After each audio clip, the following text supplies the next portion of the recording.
बिस्मिल्लाहिर्रहमानिर्रहीम, अस्सलाम वालेकुम। प्रोग्राम न्यूज़ बीट के साथ मैं हूं आपका मेज़बान सैयद फवाज़ ज़ैदी। नाज़रीन, आज मुल्क भर के कंटोनमेंट्स में बल्दियाती इंतखाबात हुए हैं। कंटोनमेंट बोर्ड्स की 219 नशिस्तों पर 1500 उम्मीदवार थे। अब तक के गैर सरकारी और गैर हतमी नताइज के मुताबिक आज़ाद उम्मीदवारों की कारकर्दगी काफ़ी मुतासर कुन रही है, जबकि पाकिस्तान तहरीक इंसाफ और नून लीग में भी खूब मुकाबला हुआ है। इस वक्त भी नताइज आने का सिलसिला जारी है और इन इंतखाबात में आज़ाद उम्मीदवारों की जीत सियासी पार्टियों के लिए क्या पैगाम रखती है और क्या इन इंतखाबात के नताइज आम इंतखाबात पर असरअंदाज होंगे। इलेक्ट्रॉनिक वोटिंग मशीन का ऊंट किस करवट बैठेगा। और आज ही पाकिस्तान ने मकबूजा कश्मीर में भारतीय मजालिम और भारत की तरफ से कश्मीरियों के खिलाफ कीमियाई हथियारों के इस्तेमाल के सबूत दुनिया के सामने रखे हैं। आज शो में इन तमाम इशूज़ पर बात करेंगे। हमें ज्वाइन किया है पाकिस्तान तहरीक इंसाफ के रुकन कौमी असम्बली सदाकत अली अब्बासी साहब हमें ज्वाइन करेंगे। मुस्लिम लीग नून से अज़मा बुखारी साहिबा हमारे साथ मौजूद हैं और पाकिस्तान पीपल्स पार्टी से हैदर जमान कुरैशी भी हमारे साथ मौजूद हैं। तो गुफ्तगू का आगाज़ सदाकत अली अब्बासी साहब से कर लेते हैं।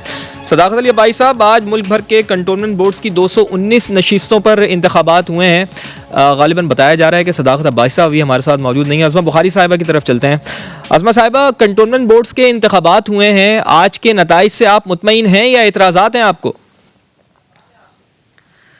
बिस्मिल्लाहिर्रहमानिर्रहीम। बहुत शुक्रिया ज़ैदी साहब। हमें खामखा तो एतराज़ करने का शौक़ नहीं है, लेकिन कुछ हक़ाइक़ हैं जो मैं आपके सामने ज़रूर रखना चाहती हूँ। और सबसे पहले मैं परवरदिगार की एहसानमंद हूँ कि उसने आज पूरे मुल्क से और ख़ास तौर पर पंजाब से जो पीटीआई का सफाया किया है, जो इनकी कारकर्दगी पर आज रेफरेंडम हुआ है, उसमें खुद सदाकत अब्बासी साहब की मरी की भी, अब मुझे नहीं पता उनकी कॉन्स्टिट्यूएंसी में आती थी नहीं, बहरहाल वहाँ पर भी उनको खानी पड़ी है। और हमारे बिल्कुल जो कर सकती थी इंतजामिया पुलिस का इस्तेमाल करते हुए, बल्कि अभी जब इलेक्शन रिजल्ट्स मिल रहे थे तब जो है हमारे एक जो कैंडिडेट हैं उनको रिजल्ट गया और फौरन गाड़ी में प्रिजाइडिंग अफसर्स को बिठा के उनको पहले 3 घंटे कहीं गायब रखा और उसके बाद उनको जो है वो कहीं गायब किया जा रहा था, हारा था। हमने इस दफा तैयारी की हुई थी और हमारी एक सिक्योरिटी लेयर उसके पीछे मौजूद थी। हमने उनको जो है वो आरओ के ऑफिस की बजाय वो फेज 5 में कहीं जा रहे थे, तो हमने उनको जाने से रोका और हमने कहा कि जी आप बराए मेहरबानी आरओ के ऑफिस चलें, आप इधर नहीं जा सकते। और वहां पर जो है वो हमारे जो कैंडिडेट हैं वो उन्होंने कहा कि आपने मुझे रिजल्ट भी नहीं दिया और आप वहां से भागे हैं। सो उसके बाद वहां पे पुलिस ने अपनी मौजूदगी में जो पीटीआई के गुंडे हैं उनको, वो हॉकियों से लेस होके आए थे, उनके पास हॉकीज थी, वो बाकायदा तैयारी के साथ आए थे और उन्होंने वहां आकर खूब मारकुटाई की। लेकिन उसके बावजूद भी वो सीट जो है वो तमाम तर हरकबों के बावजूद आज लाहौर के अंदर जो है 19 नशिस्तों पे मुकाबला हुआ है, जिसमें से 16 अल्हम्दुलिल्लाह परवरदिगार ने नून लीग के नाम की हैं। अच्छा, चलें, लाहौर में तो आपको खातिर खा कामयाबी मिली है। मुझे ये बताएं, मेरी फरमाइश है, एक मिनट ज़ैदी साहब, मेरी फरमाइश है कि पिंडी और मरी का रिजल्ट जो है वो सदाकत अब्बासी साहब और जो है ना टेक्सला का, वो जरा ये बताएं तो ज्यादा मजा आएगा। चलें, पिंडी और मरी का रिजल्ट इनसे पूछ लेंगे, लेकिन ये भी बताएं मुझे कि गुजरावाला में आपको खातिर खा कामयाबी क्यों नहीं मिली है? वहां पर आपके साथ क्या हुआ? ये तो गढ़ था आपका। जी बिल्कुल गढ़ है, वहां पर हमारे ही लोग थे जो टिकट्स जो है उनको नहीं दी गई, हमसे टिकट्स में गलती हुई है और उसका खमियाजा हमने भुगता है। सिवाय गुजरावाला के अल्लाह का शुक्र है कि कोई ऐसी जगह पंजाब में इनको खड़े होने के लिए नहीं मिली और गुजरावाला में हमारी गलती है और हम इसको एक्सेप्ट करते हैं, हमने एक टिकट्स देने में गलती की है। चलें जी, आप अपनी गलती को एक्सेप्ट कर रही हैं। इंडिपेंडेंट्स जो है वो हमारी पार्टी के लोग थे जो इंडिपेंडेंट्स जीते हैं, जिनको हमने टिकट नहीं दिया। चलें, आप ये अपनी गलती को एक्सेप्ट कर रही हैं, ये बहुत बड़ी बात होती है कि इंसान अपनी गलती को माने। सदाकत अब्बासी साहब, वार्म वेलकम आपको शो में। अज़मा बुखारी साहिबा सवाल उठा रही हैं, वो ये कह रही हैं कि ज़रा पिंडी के और मरी के रिज़ल्ट आप बताएं, टेक्सला के रिज़ल्ट आप बताएं, और इसके साथ साथ मेरा सवाल आपसे ये है कि अब तक के जो नताइज आ रहे हैं उसमें आज़ाद उम्मीदवार काफ़ी तादाद में जीतते हुए दिखाई दे रहे हैं, इसकी क्या वजह है? क्या सियासी जमातों के ऊपर एतमाद नहीं रहा लोगों को? जी बहुत शुक्रिया। सबसे पहले तो पाकिस्तान के लोगों का मैं शुक्रिया अदा करता हूं जिस तरीके से उन्होंने पीटीआई को मुंतखब कराया और इस वक्त पीटीआई दूसरी दोनों पार्टियों की दोनों वोट जमा करा के भी तो उनसे बहुत आगे है। अभी जो मैं खबर सुन रहा था उसमें मेरा ख्याल है पीपल्स पार्टी और नून को 12-13 सीटें मिली हैं और हमारी इस वक्त 38 सीटों का फैसला हो चुका है। पहली तो ये बात। नंबर 2, मैं अपना रिजल्ट बताता हूं कि मरी से एक वार्ड में से नून लीग जीती है, एक वार्ड से पीटीआई जीती है और किसी पे कोई दबाव, कोई पुलिस, कोई इंतजामिया, किसी का कोई रोल नहीं था। रात को मेरे बंदों ने रात को 3 बजे नून लीग के कैंडिडेट को पैसे देते हुए पकड़ा, मुझे वीडियोस भेजी, लेकिन मैंने कहा नहीं, आप चलने दें, इनको पैसे देने दें, क्योंकि ये है ही पैसों वाले, इनका काम ही है। तो कोई इंतकामी कार्रवाई, कोई मैंने कंप्लेंट नहीं की। लिहाजा पीटीआई मरी से वार्ड 1 से जीती है और वार्ड 2 से नून लीग जीती है, और हम उनको आपकी तरह रोते नहीं है। हमने बसाइड के उन्होंने पैसा लगाया, लेकिन इसके बावजूद हमने उनकी जीत को माना है। रही बात मरी का तो आपने रिजल्ट बता दिया, रावलपिंडी और टेक्सला का भी बता दें सर, लगे आता हूं। सुने मैं आ रहा हूं। जेलम में 2 कंटोनमेंट थे, एक जेलम कंटोनमेंट 2 पीटीआई जीती, 0 नून। 2 मंगला के थे, 2 पीटीआई 0 नून। अभी सरगोदा का रिजल्ट आया कोई नहीं। अटक में पीटीआई जीती है। हाँ, पिंडी में हमारा इख्तलाफ था टिकटों पे, मैंने ही टिकट दिए। एमएनएज एमपीएस में इख्तलाफ था। वहां पे जितने आजाद जीते हैं, ये मैं आपको यकीन दिलाता हूं, सारे पीटीआई के हैं, क्योंकि 2 उम्मीदवार थे। अच्छा, इसका मतलब है जहां जहां आप हारे हैं वहां पर वजह इख्तलाफात थे। अब्बासी साहब, सारे कितने? नहीं, इख्तलाफात ये थे कि बाद में हम जीते हैं, 2 आजाद जीती है, सारे कितने? सुने आप तसल्ली रखें। सारे तो ऐसे कह रहे हैं को आप पहले नंबर पे पीटीआई है, दूसरे नंबर पे सुन ले, दूसरे नंबर पे आजाद हैं, वो भी पीटीआई है, तीसरे नंबर पे पीपल्स पार्टी है, चौथे नंबर पे नून लीग है। नहीं, पहले पे आजाद है या पीटीआई है सर? चौथे नंबर पे नून लीग है, वो आजाद है। वो अभी आपको पूरा रिजल्ट नहीं आया। पहले नंबर पे पीटीआई है, अभी आपको हम तो हमारे पास रिजल्ट आ गए। अच्छा चले, आप पीटीआई पहले नंबर पे, दूसरे पे आजाद है, चौथे नंबर पर नून लीग है, तो तीसरे नंबर पर कौन है सर सदाकत भाई? पीपल्स पार्टी तीसरे नंबर पे फिलहाल आ रही है। मेरे पास जो डाटा आ रहा है पूरे पाकिस्तान में, तो चौथे नंबर की मुझे ऐसा लग रहा है कि कोई खास रिजल्ट आपने बनाए हैं, शायद उसके लिहाज से आप दे रहे हैं। पूरे पाकिस्तान की पार्टी थे ना, आप सिंध से फारिग, केपी से फारिग, आप बलोचिस्तान से फारिग, इस्लामाबाद से फारिग, कश्मीर से फारिग, जीपी से फारिग। हाँ, 2-4 जिले रह गए हैं पंजाब के, सेंट्रल पंजाब के, वहां से भी इंशाल्लाह अगले इलेक्शन में आप फारिग हो जाएंगे।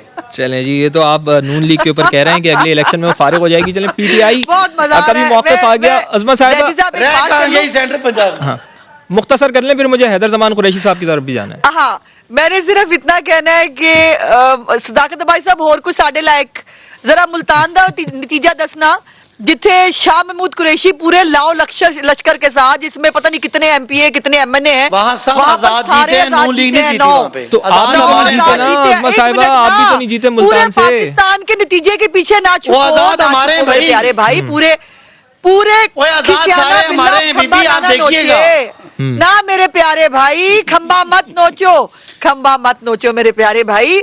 ये तुम लोगों का मैं बिल्ली को कहता हूँ, बिल्ली खंबा नोचे। तो आजाद आपके कैसे हो गए सदाकत भाई? आजाद आपकी कैसे हो गए? अभी तो उन्होंने फैसला करना है, अभी तो टाइम है उसमें।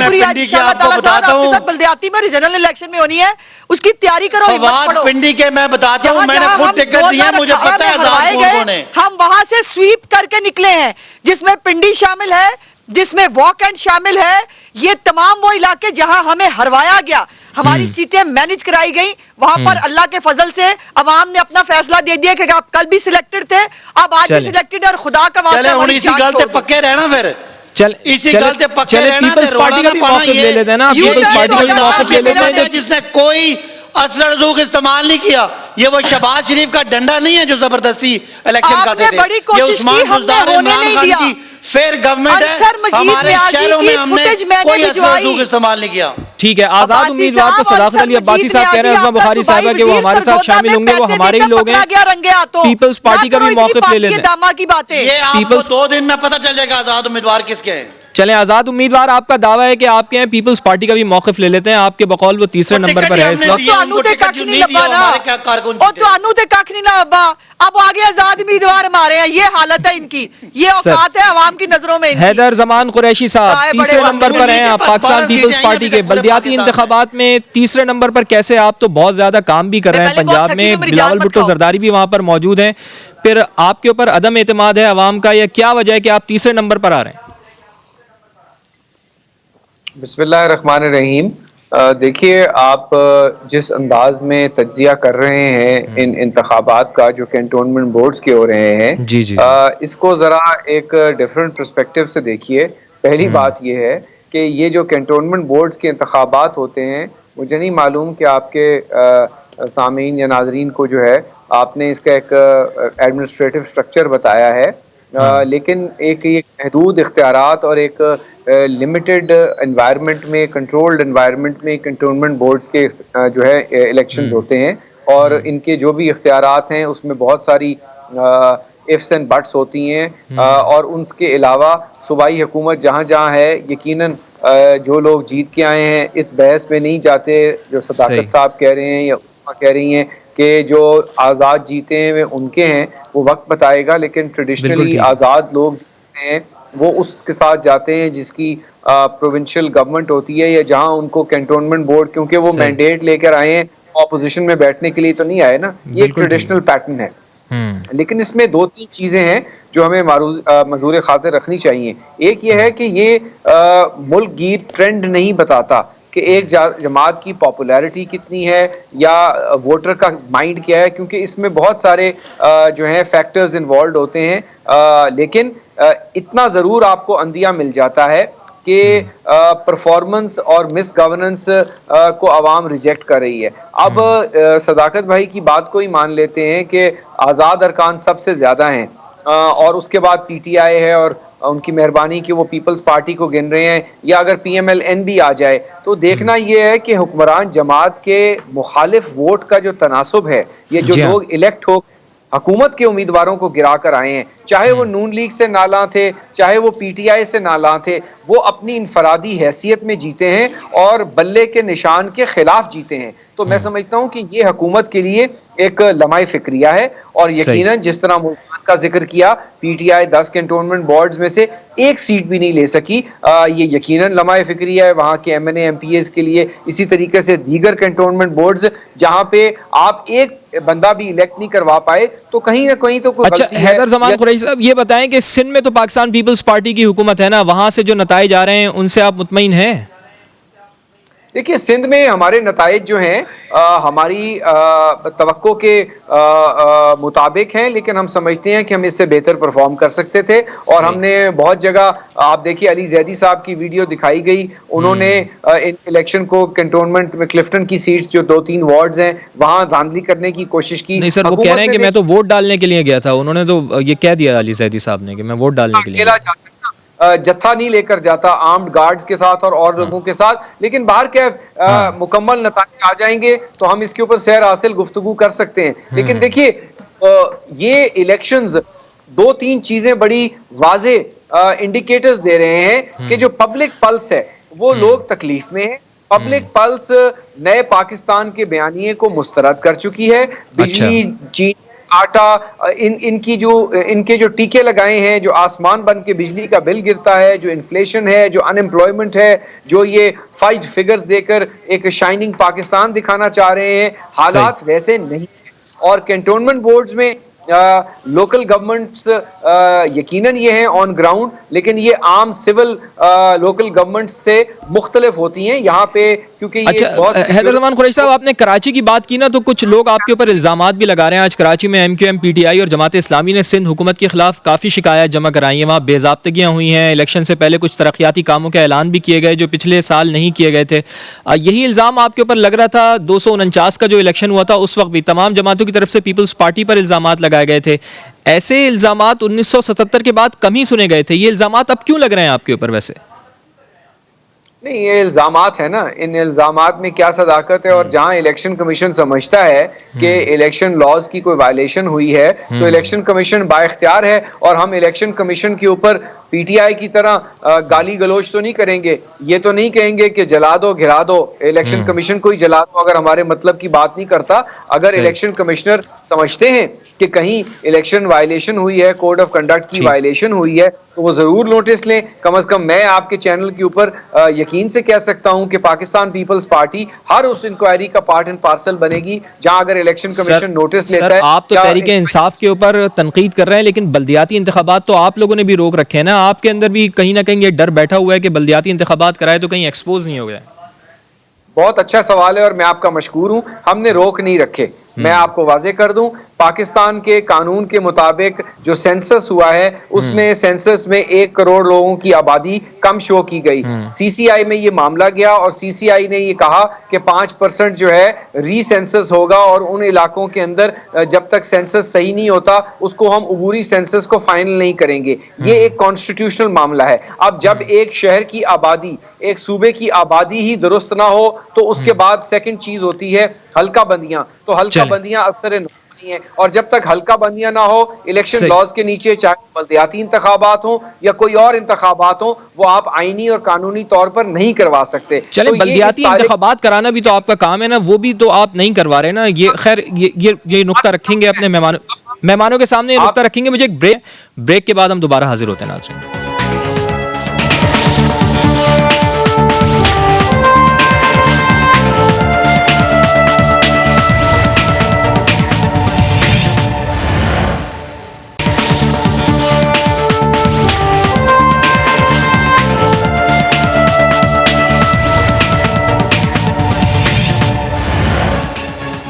तो नाज़रीन, हुकूमत ईवीएम भी लेकर आ रही है और अपोजिशन इस मामले में बिल्कुल भी संजीदा नहीं है, ऐसा मौक़िफ़ है हुकूमत का। तो अज़मा बुखारी साहिबा, ईवीएम्स का मामला आपके सामने है, आप समझती हैं कि अगर हुकूमत ये बात 2 साल पहले शुरू करती तो शायद इन मशीन्स के पायलट करने का वक्त मिल जाता और एक कानून साजी के जरिए इन मशीन्स को आम इंतखाबात से कबल कंटोनमेंट बोर्ड्स और बल्दियाती इंतखाबात में आजमाया जा सकता था। शायद हुकूमत ने बहुत देर कर दी है। आप दुरुस्त कह रहे हैं फवाद, लेकिन एक बात मैं सिर्फ पिछली कंटिन्यूटी में ये कहना चाहती हूँ कि मेरे प्यारे सदाकत अब्बासी साहब मुझे मेरा भाई है, मुझे बहुत अच्छा लगता है और इसका नाम अली सदाकत अब्बासी भी हमने किया था लेकिन किसी ने नहीं सुनी हमारी। और मेरे प्यारे भाई, छावनियों में ही आप रहते थे, छावनियों ने आपको रिजेक्ट कर दिया, सिविलियंस में आप रहते नहीं थे, तो भाई अब तेरा क्या बनेगा कालिया। ये तो फिर अब आपको सोच लेना चाहिए कि आपके साथ होने क्या वाला है। और जिस दिन भी इस मुल्क में शफाफ इलेक्शन होंगे, पीटीआई का हाल क्यों लीग का होगा, ये बात जो है ये रोजे रोशन की तरह आया है। आप आ जाते हैं आपके सवाल के ऊपर। बात ये आप ये बता रही हैं कि ये इलेक्शन शफाफ हुए जो आज हुए? मैंने जो ये कर सकते थे इन्होंने करके देखा, लेकिन हमारी तैयारियां पूरी हैं। अब हमने देख लिया, हमने इनके तोड़ निकाल लिए हैं। हमें पता है कि पोलिंग स्टेशन से जब सामान निकलता है तो उसका पैरा कैसे देते हैं। अब हमें वोट भी देना आ गया है और वोट पे पैरा देना भी आ गया है। और ये जो इनकी खाम ख्याली है ना कि पिछली दफा आरटीएस बिठा के आ गए थे, अब ये नई जो है ये मशीन माता इनकी मदद फरमा देंगी तो ये नहीं होगा, ये नहीं हो सकता। अब ये देखिए ना, अचानक से ये जो इनको मशीनें याद आ गई 3 साल बाद, इसके पीछे कोई ना कोई स्टोरी है। और वो स्टोरी ये है कि इन्होंने पहले कोशिश की कि इलेक्शन कमीशन, और ये भी याद रखिए कि इलेक्शन कमीशन खुद इनका प्रपोज करता है। चीफ इलेक्शन कमिश्नर को हमारे पास वो समरी मौजूद है कि जिसको खुद इमरान खान साहब ने प्रपोज किया। आज वो उसको आग लगाने की बातें करते हैं। आज उनके वुज़रा जो हैं वो हर तरह की धमकी देते हैं। लेकिन अज़मा साहिबा, फवाद चौधरी कह रहे हैं कि चीफ इलेक्शन कमिश्नर तो नवाज शरीफ के तर्जुमान बने हुए, वो तो उनके ऊपर बराह रास्त इल्जाम लगा रहे हैं कि वो जी ये कुछ भी कहते रहे ना, वो जाहिर है ये इदारों को खुद मुख्तार और आजाद करने आए थे। वो आप देख ही रहे हैं वो कैसे आजाद हो रहे हैं और खुद मुख्तार हो रहे हैं। बात यह है कि जो 37 एतराजात इलेक्शन कमीशन ने इस मशीन की कारकर्दगी पे उठाए, वो सिर्फ कोई इलेक्शन कमीशन नहीं कह रही, फैफन ने भी कह दिया है और जो बाकी इंडिपेंडेंट सोर्सेज हैं जो इलेक्शन के प्रोसेस के साथ एसोसिएटेड होती हैं, एनजीओज होती हैं, वो तमाम कह चुकी हैं। और फिर यह है कि ये पूरी दुनिया में ये एक्सपेरिमेंट्स किए जा चुके हैं इलेक्ट्रॉनिक मशीन के, और ये कोई बहुत अच्छी इसकी जो है वो रेपुटेशन नहीं है। और इंडिया ने जो बार बार ये एग्जांपल देते हैं इंडिया की, जिसमें मोदी आ गया है तो इनका लगता है कि मोदी का जो है वो देखा देखी ये भी शायद दोबारा आरटीएस की तरह आ जाएंगे। ऐसा नहीं होता। ये उन्होंने 20 साल लगाए इसको जो है वो दोबारा एक्सपेरिमेंट करके इसको बेहतर करने पे। और फिर सबसे इंपॉर्टेंट बात यह है, हमारे 2 एतराज हैं। पहली तो बात यह है कि ये जो वोट चोर हैं, ये अगला इलेक्शन जो है वो साफ शफाफ कराने की तैयारी कैसे करा सकते हैं, हमें कतन एतबार नहीं। दूसरी बात यह है, बात मशीनों की नहीं है, बात निजाम के दुरुस्त होने की है। जब तक मशीनों पे काबू पाना, जब तक जो है ये धुंध जो है पड़वाना और जो है वो अपनी मर्जी के रिजल्ट्स लेना, अपनी मर्जी की पार्टियां बनवाना, उसके कैंडिडेट्स को जो है हाँक के जो है वो दूसरी किंग्स पार्टी के अंदर ले जाना, किंग्स पार्टी का एटमॉस्फेयर क्रिएट करना, जब तक ये खत्म नहीं होगा कोई भी मशीन आ जाए वो इन मसाइल का हल नहीं है। लेकिन आप नहीं समझती कि ऑपोजिशन ने बहुत देर कर दिया, चूंकि अब तो ये पार्लियामेंट के मुश्तरका इजलास में लेके जा रहे हैं, वहां से बिल अगर पास हो गया तो फिर तो आपके पास क्या ऑप्शन रह जाएगी अज़मा बुखारी साहिबा? चले, अच्छा है। अगर अगर ये जो है इलेक्शन होने से पहले मुतनाज़ा बनाना चाहते हैं तो ये अपना शौक पूरा कर लें। पहले पाकिस्तान का बेड़ा गर्क कर दिया है, उसके बाद पाकिस्तान में अनारकी कराएंगे। और ये बात मैं आपको बता दूं, 2018 में मुल्क और कौम के वसीतर मफाद में और जमहूरियत के मफाद में हम बैठ गए, जो मैं आज समझती हूँ कि गलती थी। हमें उस वक्त रिजाइन कर देने चाहिए थे। हमें इस इललेजिटिमेट पार्लियामेंट को लेजिटिमेसी नहीं देनी चाहिए थी। ये मौलाना फजलुर रहमान वाली बात कर रही हैं आप, वो बार बार आपसे कहते थे कि आप ना बैठें, आप रिजाइन करें, बाहर जाएं इनसे असेंबलियों से। उस वक्त क्यों नहीं बात मानी आपने उनकी? पाकिस्तान भाई, आपने देखा था ना मशरिकी पाकिस्तान कैसे अलहदा हुआ था, इसी वोट की वजह से और इलेक्शन रिजल्ट्स की वजह से। सो ये अगर दोबारा कोई एक्सपेरिमेंट करना चाहते हैं, नहीं खुदा ना करे कि ऐसा कोई वक्त आए उस्मा साहिबा, खुदा ना करे ऐसा कोई वक्त आए। लेकिन 3 साल बाद ही आपको ये बात क्यों याद आ रही है? 3 साल में आपने समझाया ना, बुलडोज करने से नहीं चलेगा। हर एक को दीवार से लगाना और बुलडोज करने का जो इनका शौक है ना, ये जो इनको लगा है कि ये बहुत ही को पता नहीं क्या बन गए हैं, जेम्स बॉन्ड है। ये जेम्स बॉन्ड ही निकल जाती होती है जब आप पब्लिक में आते हैं, और वो आज काफी सारी निकाली भी है, 90% हमने। चले जी, सदाकत अब्बासी साहब, अज़मा बुखारी साहिबा की गुफ्तगू आपने सुनी। वैसे ईवीएम्स पर इलेक्शन कमीशन ने 37 एतराज़ात आपके सामने रखे थे।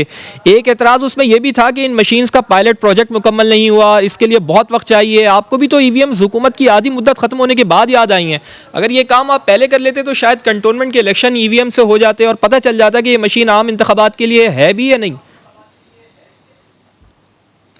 अच्छा फवाद, मैं ज़रा थोड़ी सी पिछली बात कर लूँ। अज़मा साहिबा भी बड़ी सादी हैं। वो कहती हैं कि हमें मौलाना फजलुर रहमान ने कहा था तो हमें इस्तीफे दे देने चाहिए। इनको पता नहीं, इनकी मैडम ने एक बड़क मारी थी, मैडम मरियम ने, कि हम इस्तीफे दे रहे हैं, मेरे पास आ गए हैं।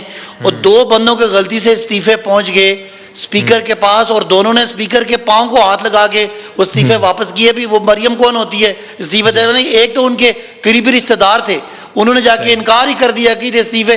ये इनकी कौन सी बात मानेंगे?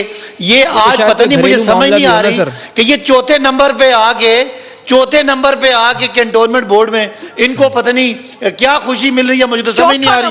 एक वक्त था नवाज शरीफ वजीर आजम थे, अब नवाज शरीफ सिर्फ 2 जिलों में रह गए।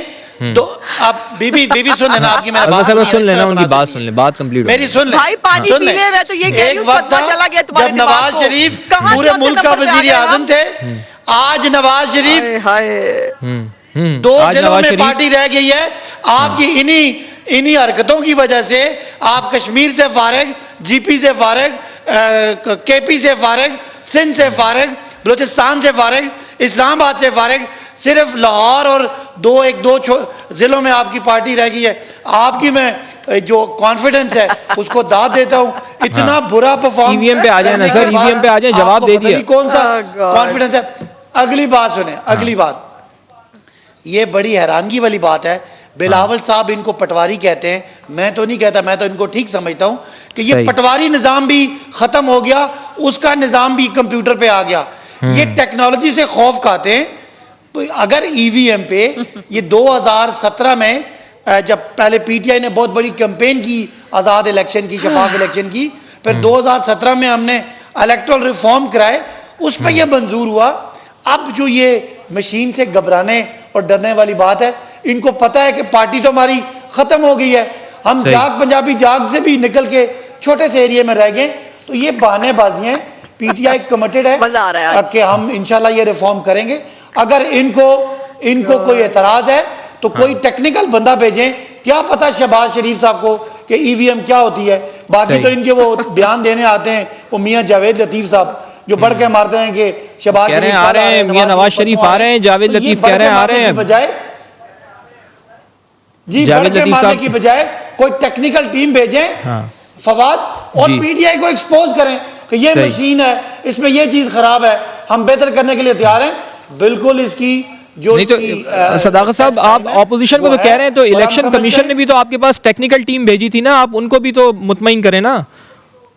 नहीं, उन्होंने भी तो इतराजात उठाए थे। मैंने एक और झूठ बोला, अज़मा साहब ने एक और झूठ बोला कि 37 एतराज मशीन पे हुए हैं। बीबी जरा पढ़ लीजिएगा, 27 एतराज इलेक्शन कमीशन ने अपनी कैपेसिटी पे किए हैं, 10 एतराज उन्होंने किए हैं मशीन पे, जिसमें एक ये कि इसमें एल्फी डाल जाएगी, दूसरा ये खुदा ना खासा मशीन बंद हो गई तो क्या होगा।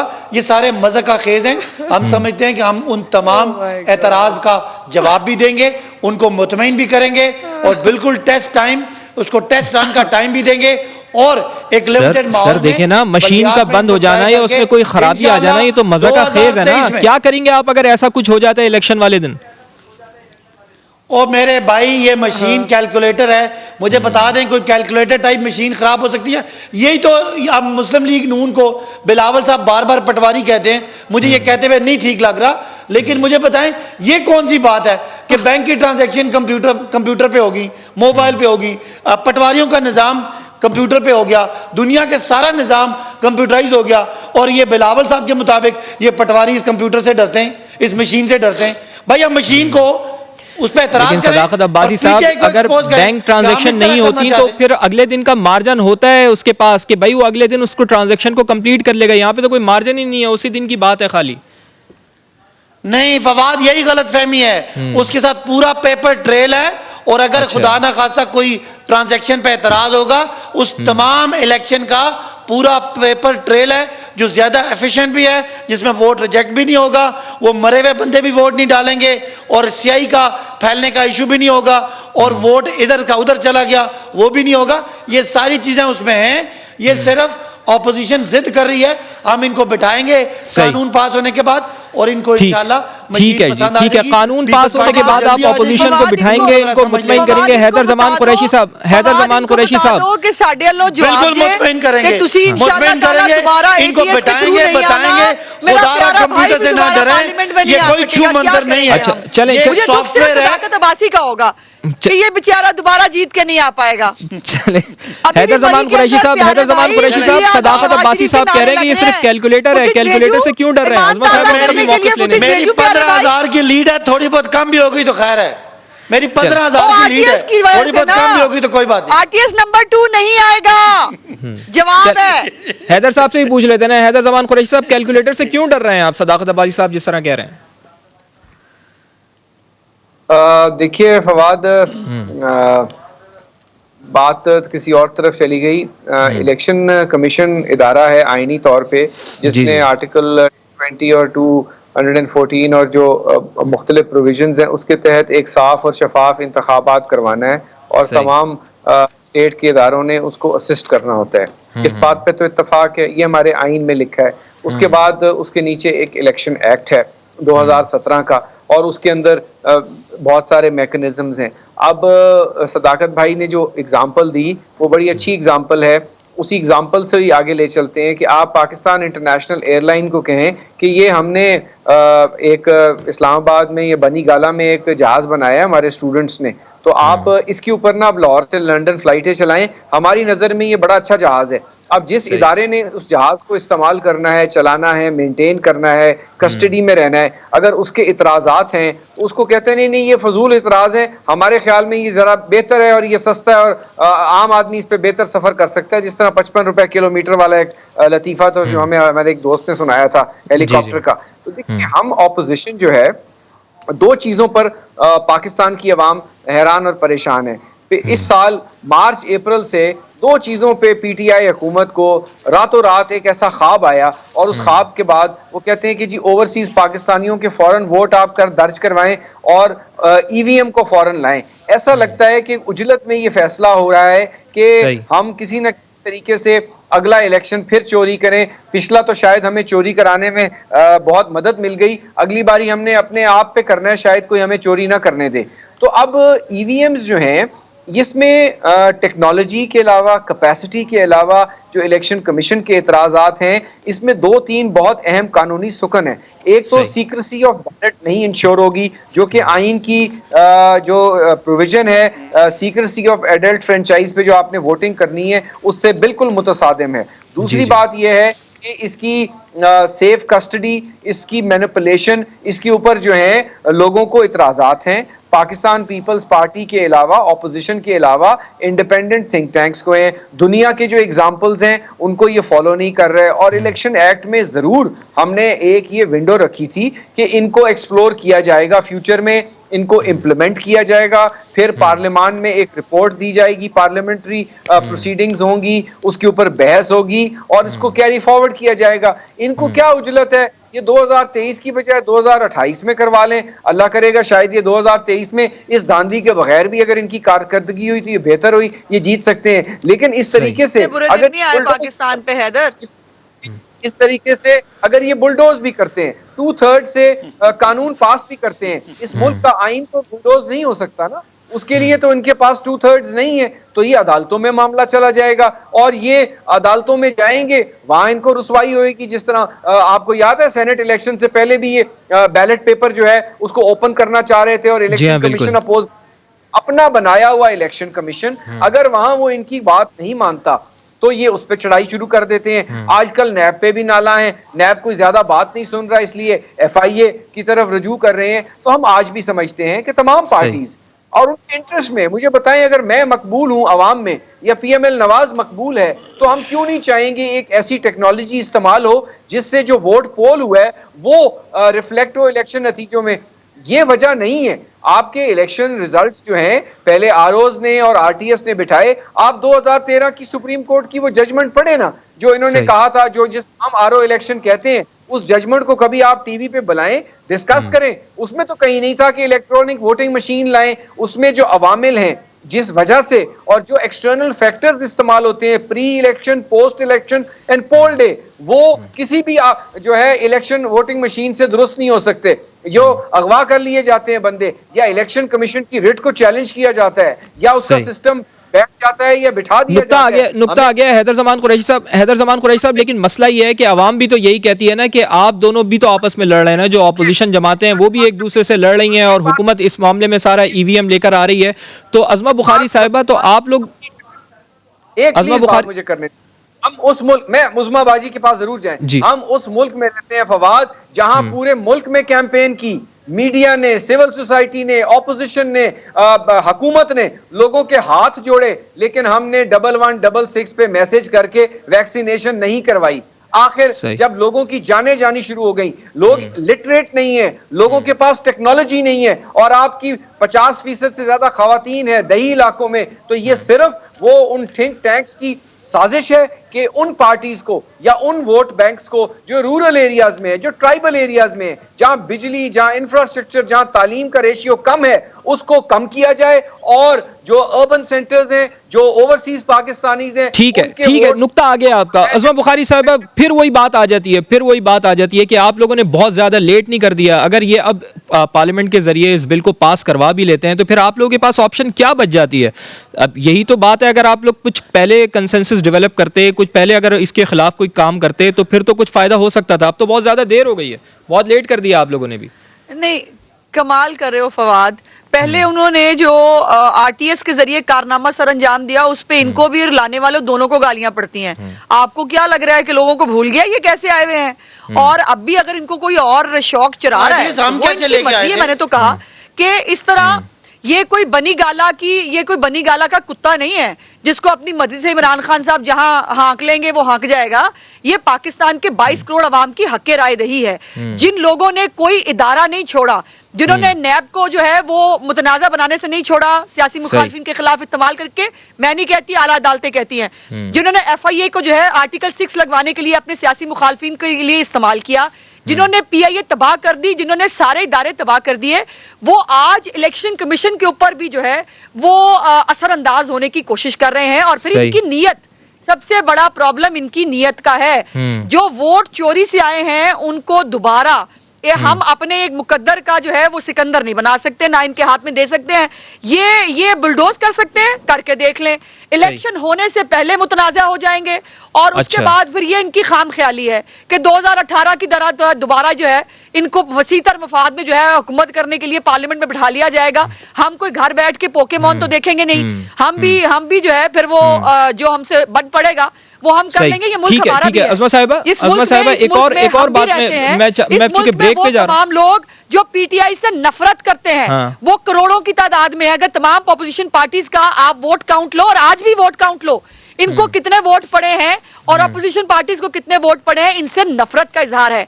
और वो नफरत जो है वो अगर ये चोरी से, उसके जो है वो चोर दरवाजों से जो ये आके करना चाहते हैं, मुझे कह रहे हैं कि जी वो मैंने गलत बयानी की, इनकी ढिठाई और शर्मिंदगी पे मुझे कसम से रश्क आता है। अच्छा चलें। मैंने भी ये अभी 37 एतराज ही तो कहा, अभी उसको उन्होंने बाइफरकेट कर दिया, वो 27 ये कहे थे, 10 ये के बाद 27 थी ना, मतलब क्या वो हो गया? तो बात सही है कि चाहे एक भी एतराज हो वो तो आपको दूर करना है। अजमा साहिबा मुझे सिर्फ मुख्तसर बता दें, ब्रेक पे जाना है मुझे, दिमाग को चढ़ गया है। मुझे ब्रेक पे जाना है। कल पार्लियामेंट का मुश्तरका इजलास है, सदर मुमलिकत उससे खिताब भी करेंगे। आप लोगों ने क्या प्लान किया? आप लोग जाएंगे या बॉयकॉट करेंगे? क्या फैसला हुआ पार्टी की जानिब से? मुख्तसर बता दें, फिर ब्रेक पे जाना है मुझे। जी इस पे कल हमारी मीटिंग है जी, पार्लियामेंट्री पार्टी की। शहबाज शरीफ साहब जो है वो उसको हेड करेंगे और अच्छा। उसके बाद हम अपने लाएमल का ऐलान करेंगे। हम कोई इनकी तरह लानते भेज के पार्लियामेंट के ऊपर और पार्लियामेंट पे हमले करके जो है यहाँ नहीं बैठे हुए, हम हर जगह इनके साथ बैठे, ना चाहते हुए भी कोरोना पे भी बैठे, जब इंडिया ने अटैक किया तब भी बैठे, पहले सही। ही दिन जो है हमने कहा कि मिलके चलते हैं और बात करते हैं। लेकिन इनको ये जो हाजी सादिक और अमीन है, इनको हर बात में जो है वो ऑपोजिशन जो है वो एनआरओ मांगती नजर आती है। ठीक है। तो हमने तो एनआरओ मांगना नहीं, लेकिन अब इनको एनआरओ देना भी नहीं है। चलें ये जी, भी हमने आपको तय कर एनआरओ लिया नहीं है। मिलना। तो सदाकत इसलिए अब्बासी कल साहब, उस्मा इसका बुखारी साहबा कह रही हैं, announcement दो इन्होंने बड़े अहम सवाल उठाए। उन्होंने कहा जी इलेक्शन होने से पहले ही मुतनाज़ा हो जाएंगे अगर आपने इस किस्म का कोई एक्ट लेकर आने की कोशिश की, और इसके साथ साथ इलेक्शन कमीशन पर असरअंदाज होने की आप कोशिश क्यों कर रहे हैं? ये सवाल आपकी जानिब में, ब्रेक के बाद इसका जवाब लेते हैं आपसे।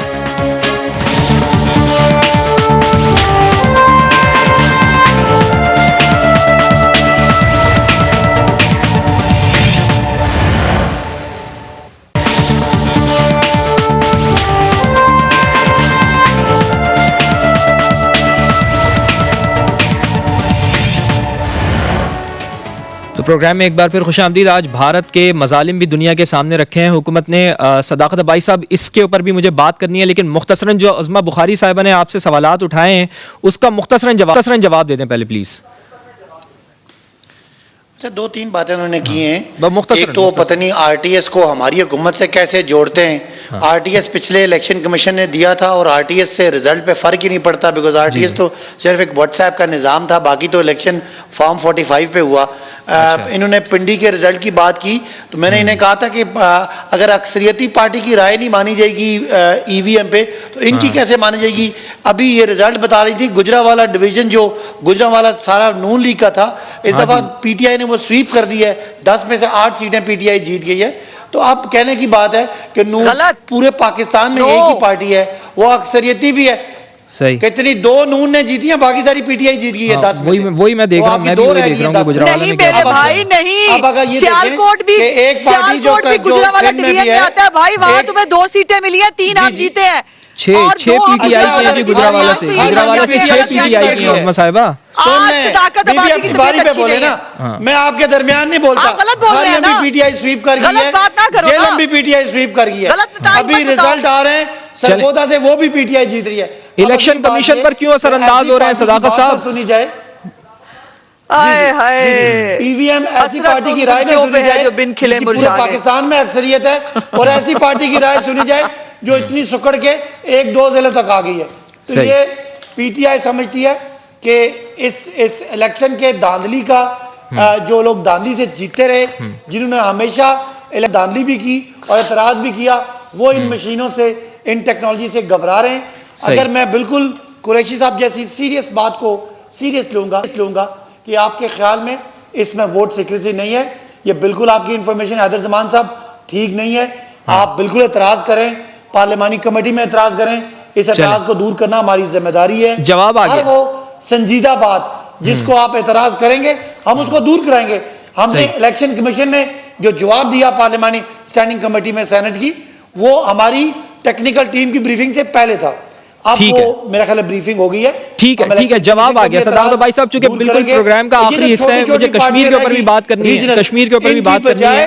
कौमी पार्टी की राय जो है उसको कोई बुलडोज नहीं कर सकता। ठीक है। शाह महमूद कुरैशी साहब ने, शीरी मजारी साहिबा ने, कौमी सलामती के मुशीर डॉक्टर मुईद यूसुफ साहब के साथ एक प्रेस कॉन्फ्रेंस में मकबूजा कश्मीर में इंसानी हकूक़ की खिलाफ वर्जियों से मुताल्लिक एक डोजियर तैयार किया है। ऐसे डोजियर पहले भी दिए गए हैं सदाकत भाई साहब, लेकिन इंटरनेशनल कम्युनिटी के काम उसके कान पर जूं तक नहीं रेंग रही है। क्या वजह है इसकी? देखिए, हमारा माजी ऐसा है कि इंडिया को हमेशा सुना गया और हमें नहीं सुना गया, बदकिस्मती है। और मैं नहीं कहता चले पिछली हुकूमतों की गलती है, लेकिन जिस तरीके से दिलेरी से इस हुकूमत ने अपनी फॉरेन पॉलिसी इस्तेमाल की है, जिस तरह आज हम अफगानिस्तान के इशू में की प्लेयर हो गए, दुनिया की सारी इंटेलिजेंस एजेंसीज और सारे जो मुल्क हैं पाकिस्तान की तरफ देख रहे हैं अफगानिस्तान के सिनेरियो में, तो हम समझते हैं कि ये हमारा जो बड़ा इशू है, जो इस खित्ते में सबसे बड़ा मसला है, वो कश्मीर का इशू है और वो भारत की हटदर्मी है। और उसको पूरी तरह एक्सपोज करने के लिए जिस तरह इमरान खान ने यूएनओ में उठाया, जिस तरह हमारे वजीर खारजा जगह जगह मुल्कों में जाके इस इशू को उठा रहे हैं, हम समझते हैं कि this is the right time. Because जो इंटरनेशनल जो एक पूरा एक पावर शिफ्ट हुआ है और एक पूरा एक आपका इंटरनेशनल ऑर्डर चेंज हो रहा है, उस हवाले से इंडिया को जो रिसेंट सेटबैक हुए हैं और जो पाकिस्तान को अपनी फॉरेन पॉलिसी में जो अचीवमेंट्स हो रही हैं, उनकी बुनियाद पे हम चाहते हैं कि इंडिया को पूरी तरह एक्सपोज किया जाए और जो इंडिया का एक डोमिनेंस रही माजी में उसको कन्वर्ट करके इंडिया को एक टेररिस्ट मोदी का जो एक इमेज है वो दुनिया को बताया जाए और कश्मीर के इशू को एक और स्टेज पे आगे ले जाया जाए। ठीक है, हैदर ज़मान कुरैशी साहब, आपके ख्याल में वज़ीर ख़ारजा शाह महमूद कुरैशी, कौमी सलामती के मुशीर डॉक्टर मुईद यूसुफ, वफाकी वज़ीर बराए इंसानी हकूक़ डॉक्टर शीरी मज़ारी ने जो प्रेस कॉन्फ्रेंस की है और जो डोजियर पेश किया है, उससे इंटरनेशनली भारतीय मज़ालिम का पर्दाफाश होगा और जिस तरह पाकिस्तान तहरीक इंसाफ मुकदमा लड़ रही है कश्मीरियों का, ये दुरुस्त है? देखिए, अमूमन होता ये है कि इस किस्म के जो डोजियर हैं और माजी में इस हुकूमत ने भी और माजी की हुकूमत ने इंटरनेशनल कम्युनिटी को, यूएन को, आपको याद है जब कुलभूषण यादव और लोग पकड़े गए और हमने बहुत बड़े डोसियर दिए डिप्लोमेटिक तरीके से और उसके ऊपर कुछ ना कुछ एक्शन ज़रूर हुआ, लेकिन अब लग ये रहा है कि इस हुकूमत की जो भी ये कोशिशें इन्होंने की, सबसे अच्छी बात तो ये है कि तीनों लोग इकट्ठे बैठ के प्रेस कॉन्फ्रेंस कर रहे थे, मैं समझता हूँ, जो कि एक मुस्बत बात है।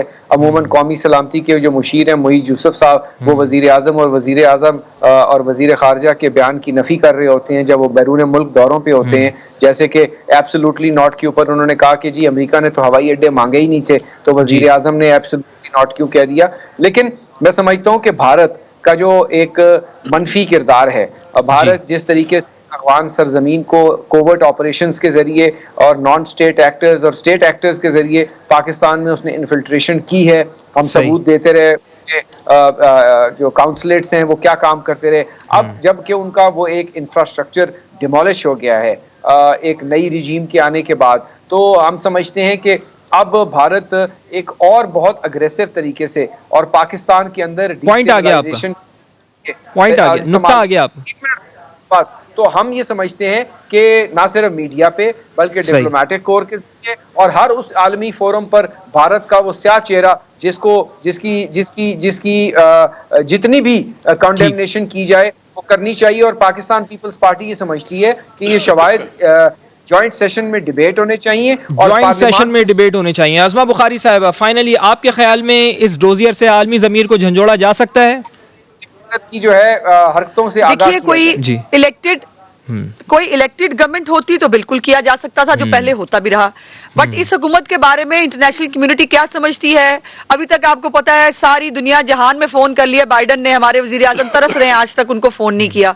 जो हमारे इश्यूज के ऊपर हमारे साथ दुनिया बैठ सकती थी, सलामती काउंसिल की तकरीर याद रहती है, लेकिन ये याद नहीं रहता कि आप 14 मुल्क इकट्ठे नहीं कर सके थे रेजोल्यूशन फाइल करने के लिए। और अभी बड़े प्यारे पोले से मुंह से सदाकत अब्बासी साहब ने कहा हमारी खारजा पॉलिसी की कामयाबियां जो है ना, उसके ऊपर जो है मतलब पता नहीं कौन सी कामयाबियां हैं इनकी जो सिर्फ इनको ही नजर आती हैं। और पूरी दुनिया में हम क्या कर सकते हैं, हम घर बैठ के डोजियर दे सकते हैं, हम गाने बना सकते हैं और उसके बाद हम जो है वो आधा घंटा धूप में खड़े होकर गैरत को जो है वो धूप लगवा सकते हैं। इसके अलावा हम और इनकी जो है वो सरबराही में कुछ भी नहीं कर सकते। कश्मीरियों से के साथ जो जुल्म हो रहा है, वो तकलीफ जो है वो कश्मीरियों को ही पता है। ये जो कश्मीर के फातेह जो हैं, इन्होंने जिस तरह कश्मीर फतेह किया है, आजाद कश्मीर, वो भी पूरी दुनिया ने देखा है, उनको मालूम है। इनके पीछे कोई ताकत ही नहीं है, इनके पीछे आवाम की ताकत ही नहीं है, इसलिए इनको इंटरनेशनल कम्युनिटी समझती कुछ नहीं है। वो कार्टून देखे हैं कभी जो आपके बारे में, आपके वजीर आजम के बारे में छपते हैं बासी साहब? ठीक है आज़मा बुखारी साहब, नुक्ता आपका आगे, चूंकि प्रोग्राम का वक्त बिल्कुल अपने इख्तिताम को पहुंच। सदाकत अब्बासी साहब, आज़मा बुखारी साहब, हैदर ज़मान कुरैशी साहब, आप सबका बहुत बहुत शुक्रिया। अपने मेज़बान फवाद ज़ैदी को अगले हफ्ते तक के लिए इजाज़त दीजिए। अल्लाह ने के बाद।